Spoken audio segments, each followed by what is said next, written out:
Elena Martinez had always believed in the power of home, not just as a place to live, but as a sanctuary where memories were forged, where roots ran deep, and where the future could take shape.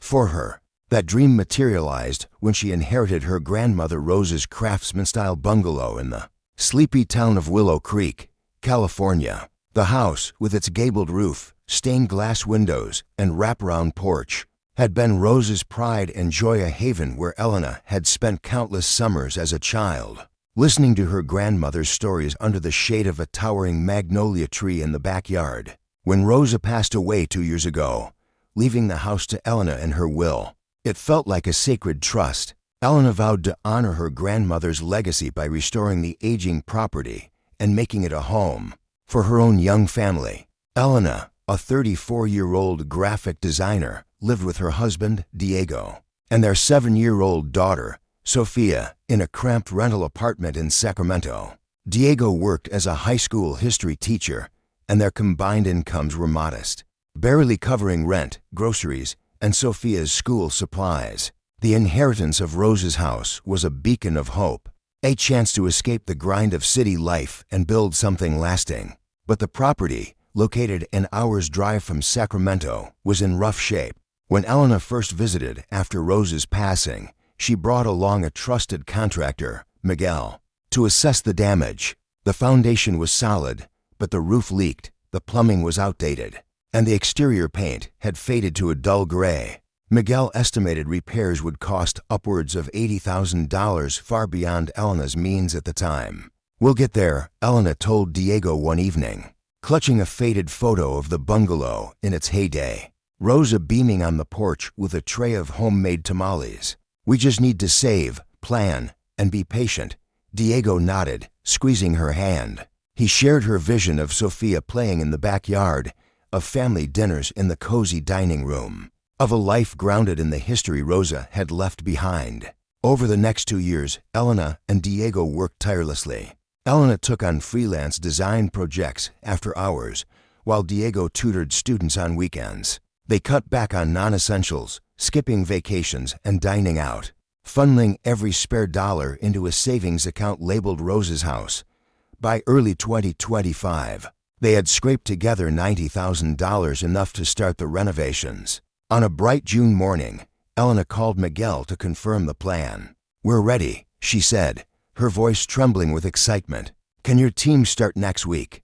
Miguel, a gruff but kind man who had known Rosa, chuckled warmly. "You got it, Elena. We'll bring that house back to life. I'll send my crew out Monday to start with the roof and plumbing." They finalized details, new shingles, updated pipes, fresh paint, and repairs to the porch's sagging beams. By the end of the call, Elena felt a surge of pride. She shared the news with Diego and Sophia over dinner that night, the three of them toasting with glasses of sparkling cider. "To Grandma Rose's house," Sophia chirped, her eyes sparkling. "To our home," Elena added, her heart full. The next morning, June 24, 2025, Elena was at her desk, working on a logo design, when her phone buzzed. Seeing Miguel's number, she smiled, expecting an update on the crew's preparations. But his voice was strained, almost panicked. "Elena, you need to get down here. There's a problem, a big one." Her stomach dropped. "What kind of problem?" she asked, her fingers tightening around the phone. Miguel hesitated, then said, "Your house, it's gone. Someone tore it down." The words hit like a physical blow, knocking the air from her lungs. "Gone," she whispered, her mind struggling to process. "Yes," Miguel said, his voice heavy. "It's just rubble now. You need to see this for yourself." Elena hung up, her hands shaking. She grabbed her keys and called Diego, her voice breaking as she relayed the news. "I'm heading there now," she said. "I'll meet you after your class." The drive to Willow Creek was a haze of disbelief and dread. As she turned onto Magnolia Lane, the street where Rose's house had stood for nearly a century, her breath caught. A cloud of dust hung in the air, and the familiar silhouette of the bungalow, its gabled roof, its porch, its magnolia tree was gone. In its place was a wasteland of splintered wood, shattered glass, and crumbled brick. The magnolia tree, Rose's pride, lay uprooted, its branches crushed under debris. Elena parked and stepped out, her legs unsteady. The acrid smell of dirt and diesel stinging her nose. A bulldozer rumbled nearby, its bucket caked with remnants of the house. Several workers in hard hats milled about, avoiding her gaze. "Who's in charge?" Elena demanded, her voice sharper than she intended. A burly man in a reflective vest approached, wiping sweat from his brow. "That'd be me," he said. "Name's Tom. Look, ma'am, I'm just following orders." The demolition was approved. Elena's eyes widened. Approved? By who? "This is my house." Tom shifted uncomfortably, handing her a clipboard. "The HOA sent us the paperwork. It's all there, signed and dated." Elena's hands trembled as she scanned the documents. There was her name, Elena Martinez, alongside a signature she didn't recognize. The papers claimed she had authorized the demolition due to the property's uninhabitable condition.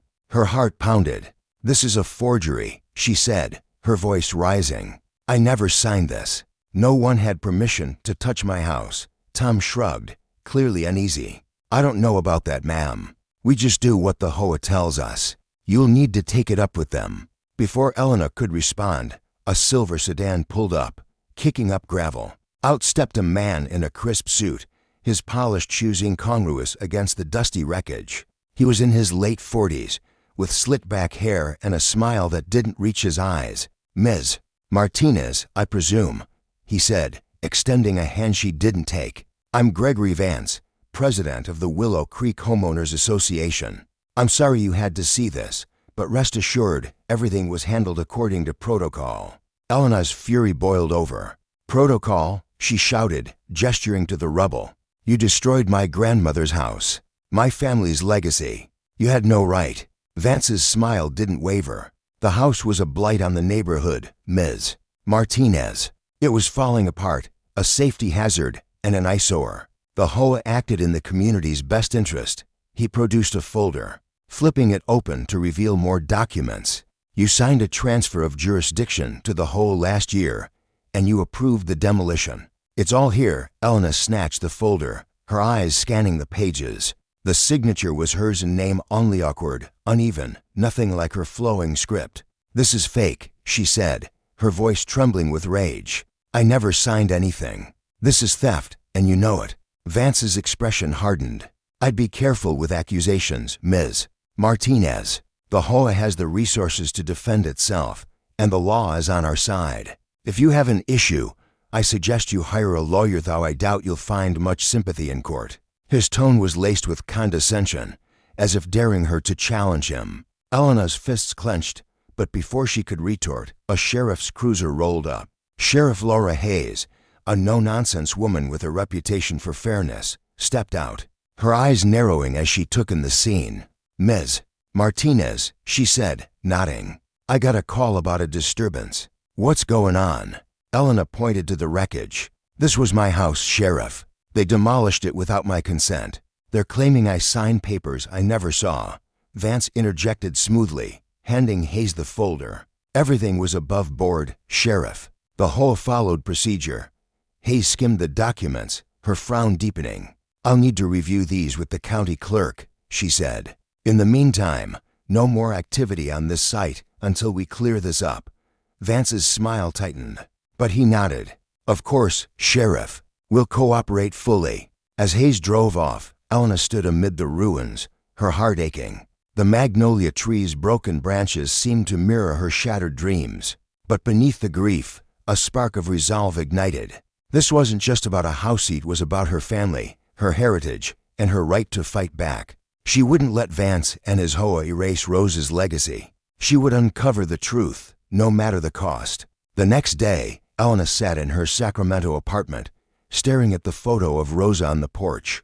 Diego held her hand, his face etched with worry. Sophia, sensing the tension, clung to her mother's side. "What happened to Grandma Rose's house?" she asked, her voice small. Elena forced a smile, brushing Sophia's hair. "Someone made a mistake, sweetheart, but we're going to fix it." After Sophia went to bed, Elena called her cousin Carla, a paralegal who had worked on property disputes. Carla listened intently, then said, "You need a lawyer who specializes in HOA letters. They're ruthless, but they're not invincible."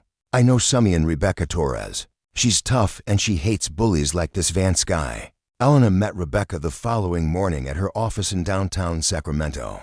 Rebecca, a sharp-eyed woman in her early 50s, exuded quiet confidence. Her desk was cluttered with case files, and a framed photo of her own family sat prominently. After hearing Elena's story, Rebecca leaned back, her fingers steepled. "This sounds like a classic HOA power grab," she said. "They target properties they think they can control, especially ones with absent or distracted owners. But if that signature's a forgery, and I'm betting it is, we've got a case. We'll start by pulling county records and verifying the HOAS claims." Rebecca spread out the documents Vance had provided, alongside Elena's deed to the property. She pointed to the forged signature. "This is our first angle. We'll get a handwriting expert to prove it's fake. But I'm also concerned about this transfer of jurisdiction nonsense. HOAs don't just absorb properties without consent. I'll bet they manipulated zoning or title records." Elena nodded, her jaw tight. "They didn't just take the house, Rebecca. They took my grandmother's memory. That magnolia tree Rosa planted it when she moved in. It was part of her." Rebecca's expression softened. "I understand, Elena. We'll make them answer for this. But we need evidence, and we need to move fast. HOA letters like this play dirty. They'll try to bury you in paperwork or intimidate you into giving up." Elena straightened, her resolve hardening. "I'm not giving up. This is for Rosa, for Sophia, for my family." Rebecca smiled faintly. "Good. Let's get to work." Over the next week, Rebecca filed requests with the county clerk's office for zoning records, title transfers, and HOA communications. Elena, meanwhile, gathered every document she could find: Rose's will, property tax receipts, Miguel's inspection report, and old photos of the bungalow. She also reached out to neighbors in Willow Creek, hoping for witnesses. Most were hesitant, wary of the HOAS influence, but one elderly woman, Mrs. Callahan, agreed to talk. "That Vance is trouble," she said over tea in her living room. "He's been pushing people around since he took over the HOA last year. Your grandma's house wasn't the first they targeted." Mrs. Callahan recounted how the HOA had fined her for minor violations: sunuppered mailbox colors, overgrown shrubs, until she relented and paid. "They wanted your land, Elena," she said. "It's prime real estate, close to the town center. I heard Vance talking at a meeting about a community plaza they're planning." Elena's blood ran cold. A plaza. Her grandmother's house, her family's history, reduced to a parking lot for some vanity project. She thanked Mrs. Callahan and drove home, her mind racing. That evening, Elena decided to confront Vance. She arrived at the HOAS office, a sleek building that stood in stark contrast to the rubble of Rose's house. Vance was behind his desk, typing on a laptop. He looked up, his smile as oily as ever. "Ms. Martinez, to what do I owe the pleasure?" Elena's voice was steady despite her anger. "I know what you did, Vance. You forged my signature. You stole my house. I've got a lawyer, and we're coming for you." Vance leaned back, unfazed. "You're welcome to try, but the HOA has deep pockets and deeper connections. Fighting us will cost you more than you can afford. Why not take the insurance payout and move on?" Elena's eyes narrowed. "Insurance payout? I never filed a claim." Vance's smile flickered, a crack in his composure. "A figure of speech," he said quickly. "My point is, this fight won't bring your house back. Be smart, Ms. Martinez." Elena leaned forward, her voice low. "This isn't just about the house. It's about stopping you from hurting anyone else. You'll regret this." She turned and left, her heart pounding. Vance's slip about the insurance payout nagged at her. Had he planned to profit from the demolition? Rebecca's call the next day brought a breakthrough. "We've got something," she said. The county sent over zoning records. 6 months after Rose's death, the HOA filed an amendment that included your property in their jurisdiction. It's suspicious timing, and there's an email trail between Vance and a county official that looks shady. We're digging deeper, but this could be fraud. Elena felt a surge of hope.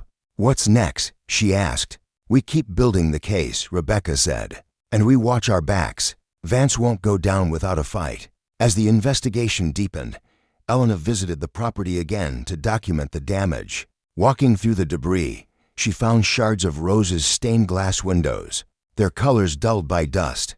The sight brought tears to her eyes, but it also fueled her determination. Then she noticed something odd: a sign staked into the ground near the rubble. It read, "Future site of the Willow Creek Community Plaza, sponsored by the Willow Creek HOA." The audacity stunned her. They were already celebrating their victory, as if her family's loss was a footnote. She snapped a photo and sent it to Rebecca, who replied, "This is their mistake. They're advertising their intent. We'll use it."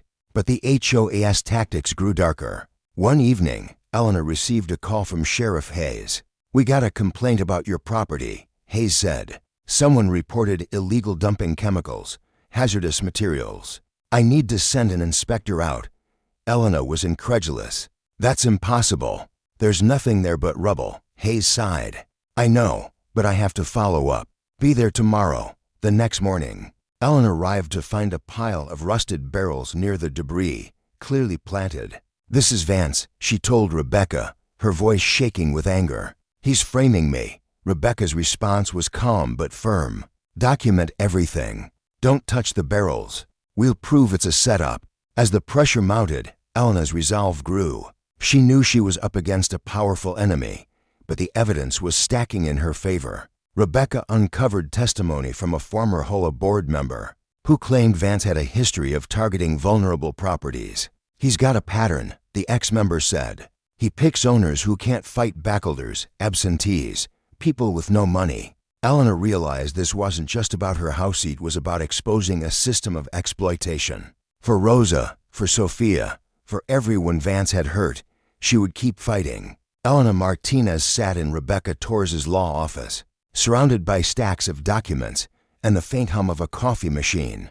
It was late June 2025, and the past week had been a whirlwind of shock, anger, and resolve since the demolition of her grandmother Rose's bungalow. The forged signature, the suspicious zoning amendment, and the planted barrels at the site all pointed to a calculated scheme by Gregory Vance and the Willow Creek HOA. Elena's initial grief had hardened into a fierce determination to hold them accountable, not just for her family, but for anyone else they'd exploited. Rebecca, her attorney, was methodical, her desk a battlefield of legal pads and highlighted records. "We're building a strong case," she said, tapping a folder labeled Willow Creek HOA.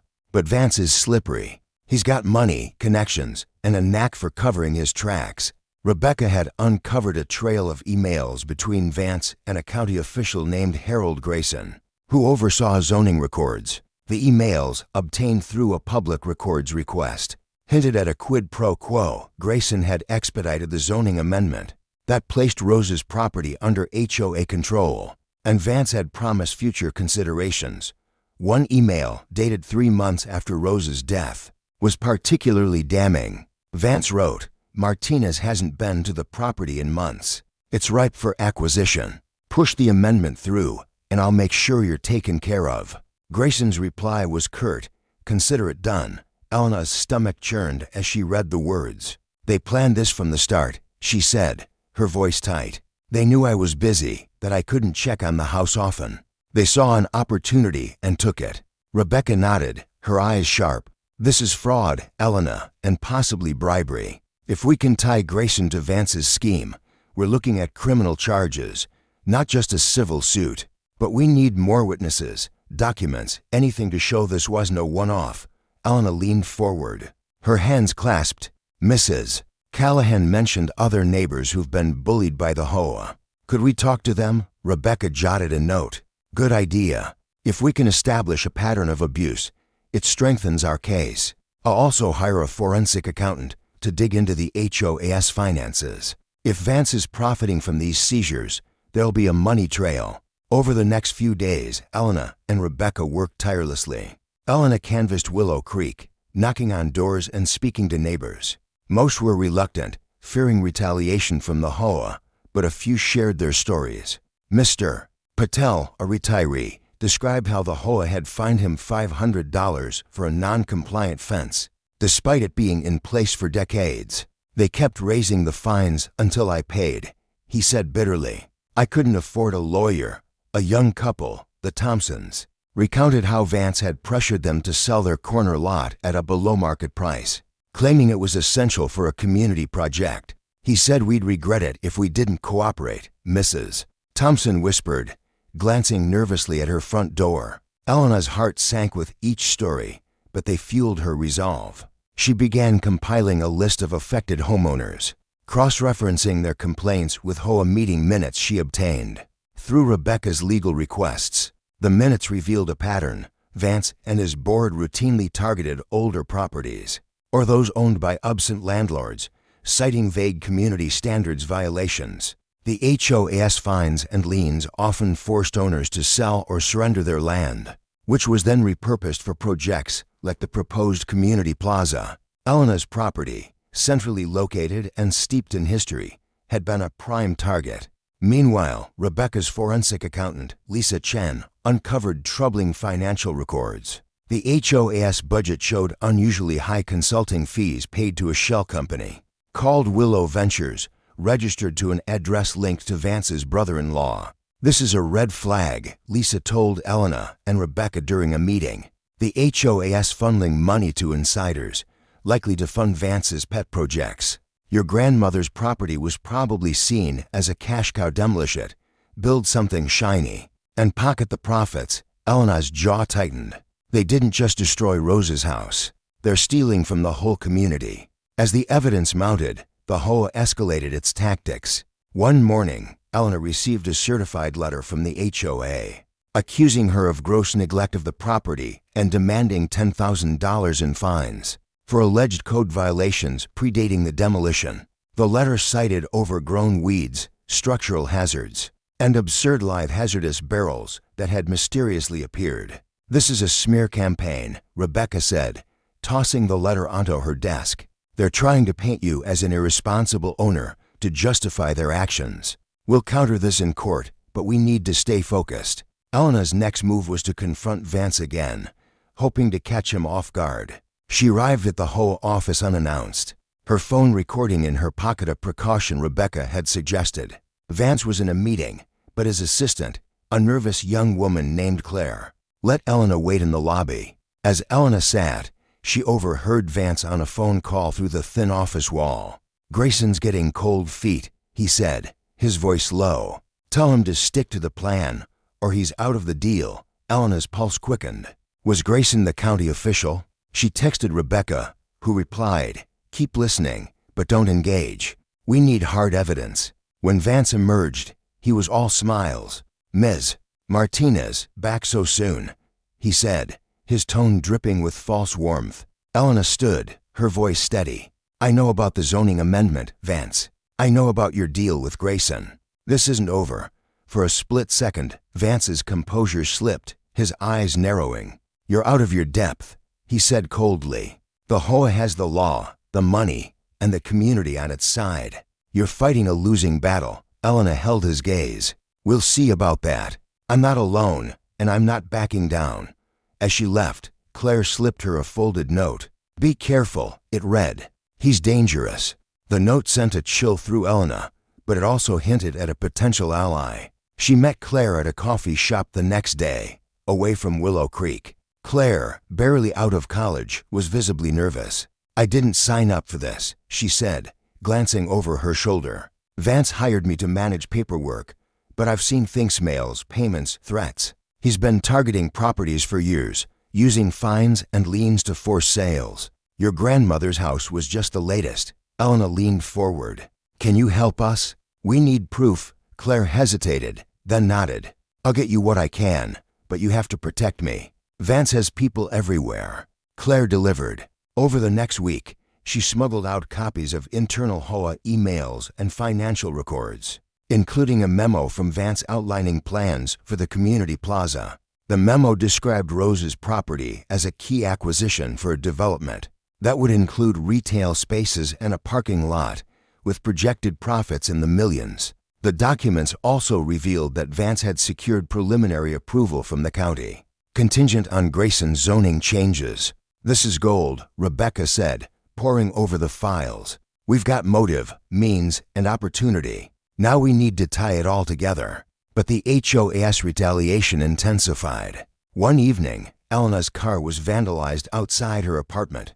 its tires slashed and troublemaker scrawled in paint across the hood.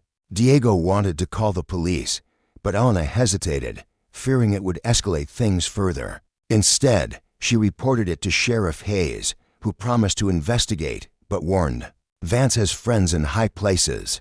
Be cautious." The next day, Elena received an anonymous email. "Drop the case, or your family pays." Attached was a photo of Sophia playing in the park near their apartment. Elena's blood ran cold. She showed the email to Rebecca, who immediately contacted a private investigator to trace its source. "We're getting close," Rebecca said, her voice firm. "They're scared, and scared people make mistakes. We've got Claire's documents, the zoning emails, and now this threat. It's all admissible." Elena nodded, but fear gnawed at her. She and Diego installed a security system and kept Sophia home from summer camp.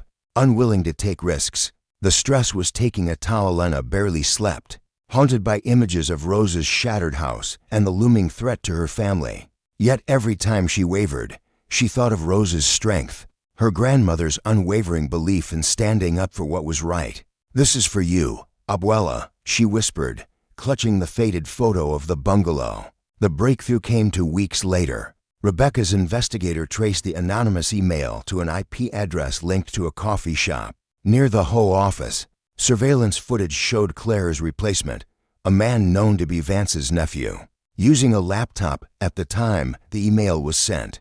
"This ties Vance directly to the threats," Rebecca said. "We're filing a criminal complaint alongside the civil suit. Fraud, forgery, and now intimidation. He's going down."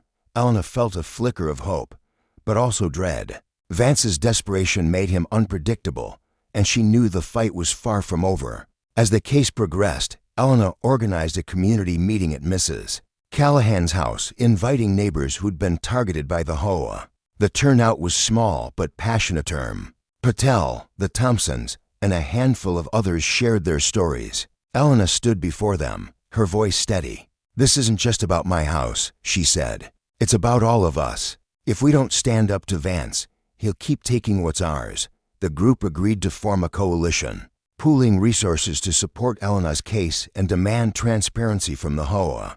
Mrs. Callahan offered her garage as a meeting space, and Mr. Patel volunteered to create a website to document their fight. The HOA, sensing the growing resistance, doubled down.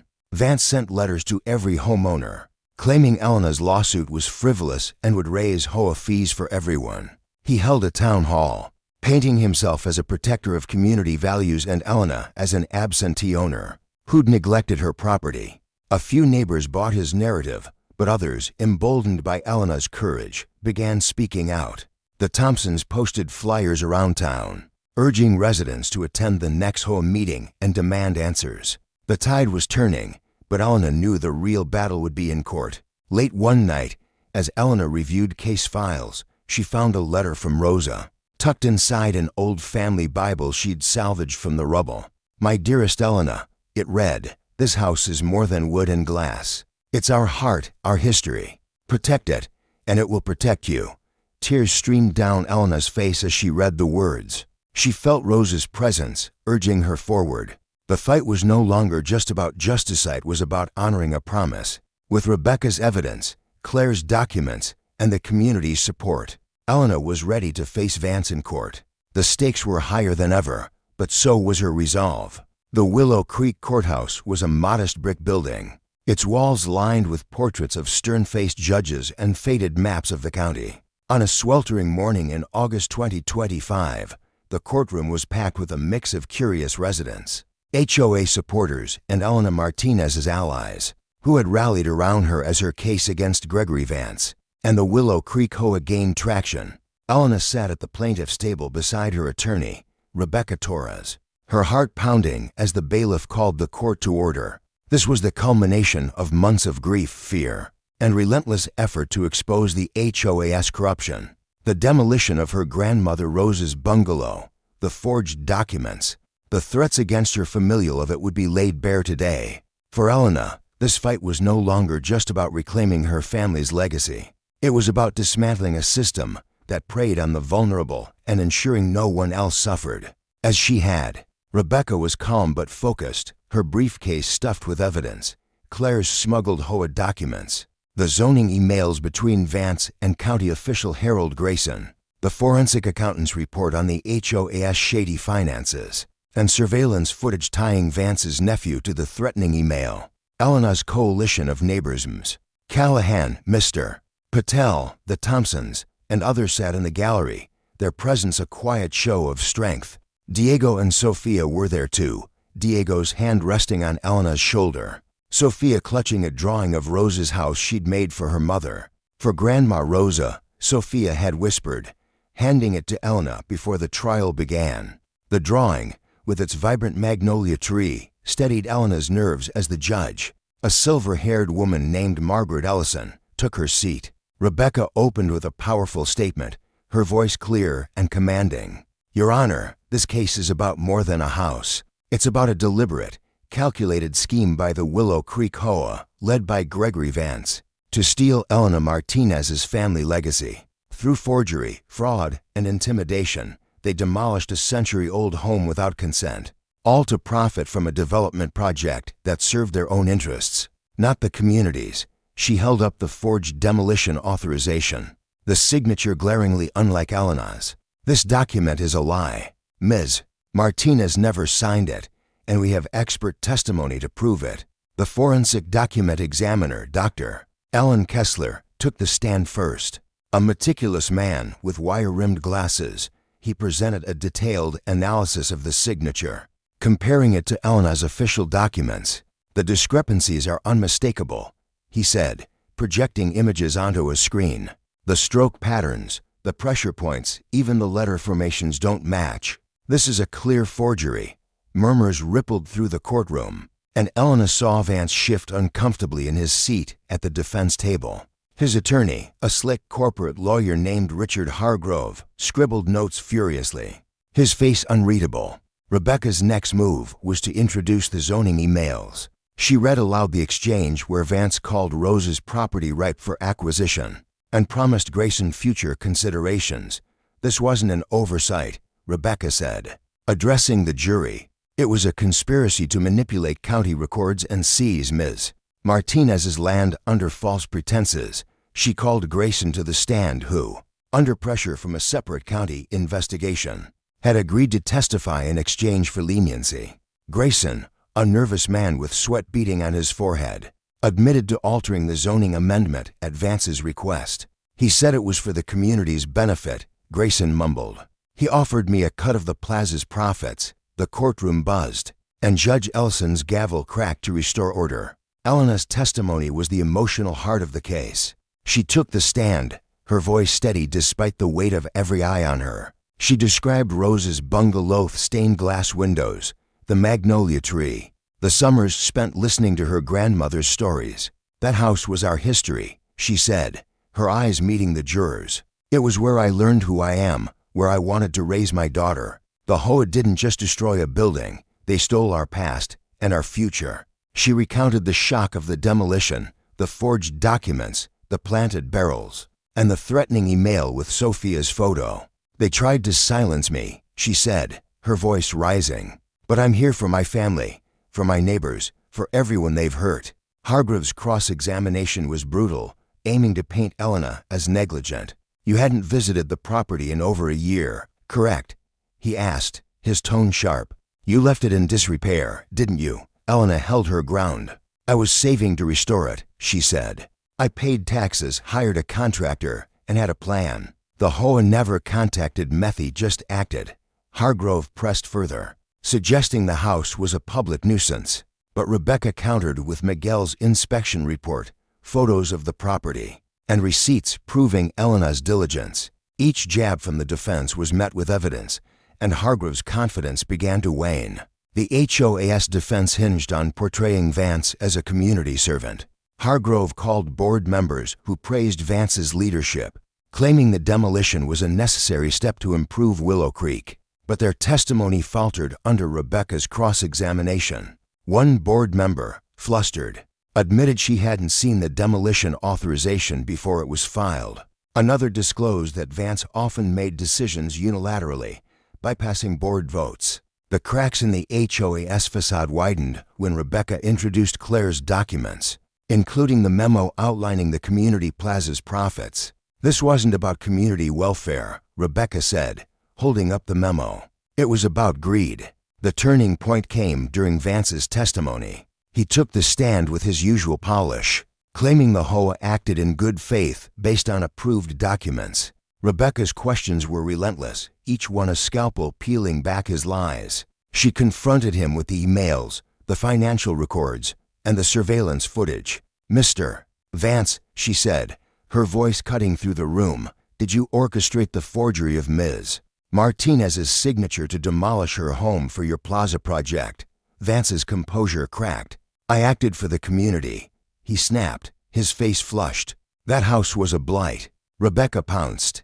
"Did you forge the signature?" she demanded. After a tense pause, Vance muttered, "I delegated the paperwork. I didn't check every detail. It wasn't a confession, but it was enough." The jury's faces hardened, and Elena felt a surge of vindication. Rebecca's closing argument was a masterstroke, weaving together the evidence and Elena's story. "This case is about power abused and trust betrayed," she said. "The HOA thought they could erase a family's legacy and intimidate a community into silence.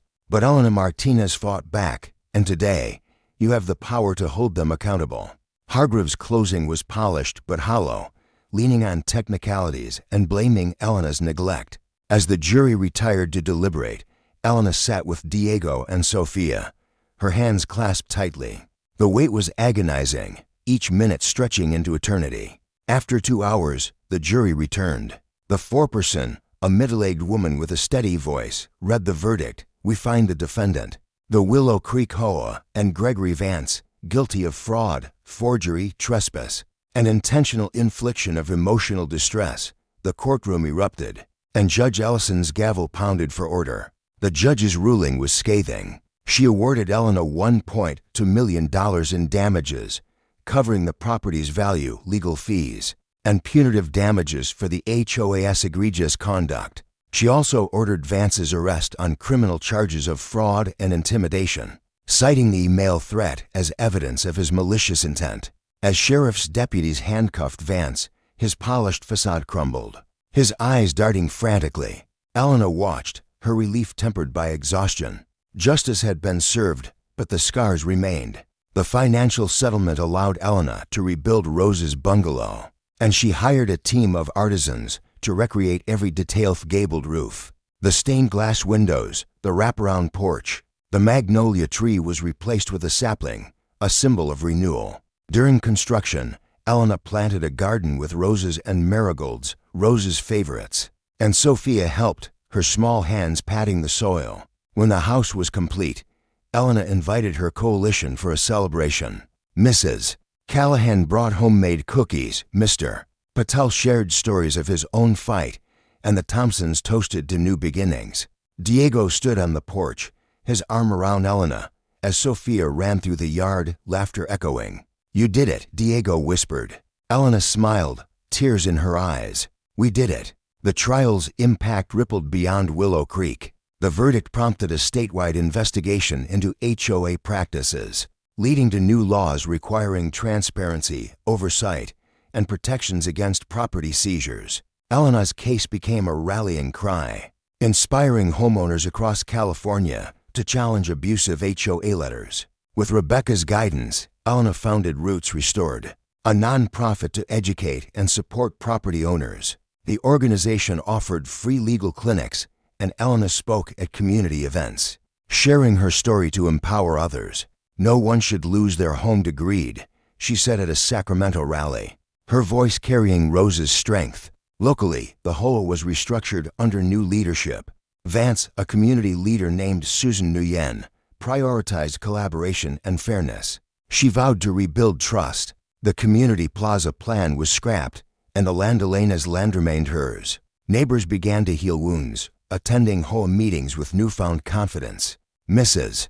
Callahan organized a block party, and Mr. Patel's website evolved into a forum for homeowner rights. Elena's life in the restored bungalow was a balance of reflection and hope. She often sat under the new magnolia tree sapling, reading Rosa's letter from the family Bible. "Protect it, and it will protect you," Rosa had written. Elena had done that. As summer faded into fall, Elena stood on her porch, watching Sophia draw chalk flowers on the driveway. The house glowed in the evening light, its stained glass windows casting colorful patterns. This was more than a home, it was a testament to resilience, to family, to the power of standing up. Elena's victory had not only restored Rosa's legacy, but had sparked a movement. She knew the fight had been worth every tear, every sleepless night, every moment of doubt. For Rosa, for Sophia, for Willow Creek, she had proven that even the mightiest systems could fall when confronted with truth and courage.